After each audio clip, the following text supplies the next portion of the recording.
किसान भाई, क्या आप सिंदूर के बारे में जानते हैं? जी हाँ, वही सिंदूर जो हमारे हिंदू महिलाएं जो हैं वो मांग में भरती हैं। ये सुहाग की निशानी होता है और हिंदू धर्म को मानने वाले लोग पूजा पाठ में भी इसका प्रयोग करते हैं। सिंदूर जो है मार्केट में सभी को मालूम है कि मिलता है, लेकिन ज्यादातर सिंदूर जो है केमिकल रूप में मिलता है। क्या आपको मालूम है सिंदूर कैसे तैयार होता है? ये सिंदूर जो है केमिकल के अलावा ये पौधों से तैयार होता है, यानी कि सिंदूर के पौधे होते हैं उनसे ये तैयार किया जाता है। तो आइए हम जानते हैं सिंदूर के पौधे के बारे में कि उनसे कैसे खेती होती है और कैसे सिंदूर तैयार किया जाता है। लेकिन जानने से पहले चैनल को सब्सक्राइब करें, लाइक और शेयर करें। किसान भाई, क्या आप जानते हैं सिंदूर का पौधा भी होता है जिससे हम अंग्रेजी में कुमकुम ट्री या फिर कमील ट्री कहते हैं। सिंदूर का, जैसा कि सभी को मालूम है, भारतीय संस्कृति में बड़ा महत्व है।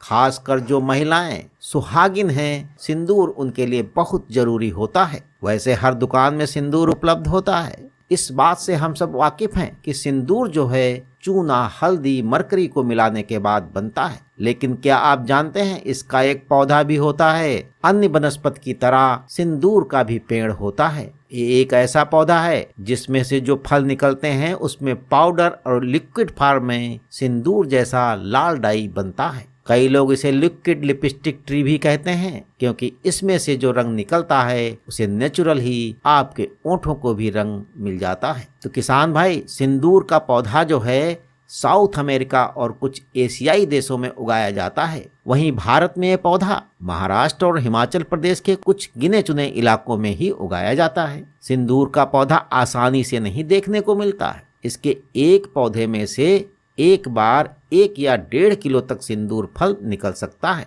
और इसकी कीमत 400 रुपये प्रति किलो से ज्यादा होती है। कमीला का पेड़ 20 से 25 फीट तक ऊंचा होता है, यानी अमरूद के पेड़ जितना ही इसके पेड़ का भी फैलाव होता है। किसान भाई, बता दें कि इसके पेड़ से फल से जो बीज निकलते हैं उसे पीस कर सिंदूर बनाया जाता है, क्योंकि ये बिल्कुल नेचुरल होता है और इससे कोई नुकसान भी नहीं होता है। कमीला के पेड़ पर फल गुच्छों में लगते हैं जो शुरू में हरे रंग का होता है, लेकिन बाद में ये फल लाल रंग में बदल जाता है और उन फलों के अंदर ही सिंदूर होता है। वो सिंदूर जो है छोटे छोटे दानों के आकार में होता है, जिसे जो है पीसकर बिना किसी दूसरी चीजों की मिलावट के सीधे तौर पर प्रयोग में लाया जा सकता है और ये शुद्ध और स्वास्थ्य के लिए भी बहुत उपयोगी है। इसका कोई साइड इफेक्ट नहीं होता और इस सिंदूर का इस्तेमाल न सिर्फ माथे पर लगाने के लिए है, बल्कि इसका प्रयोग भोजन पदार्थों को लाल रंग देने के लिए भी होता है,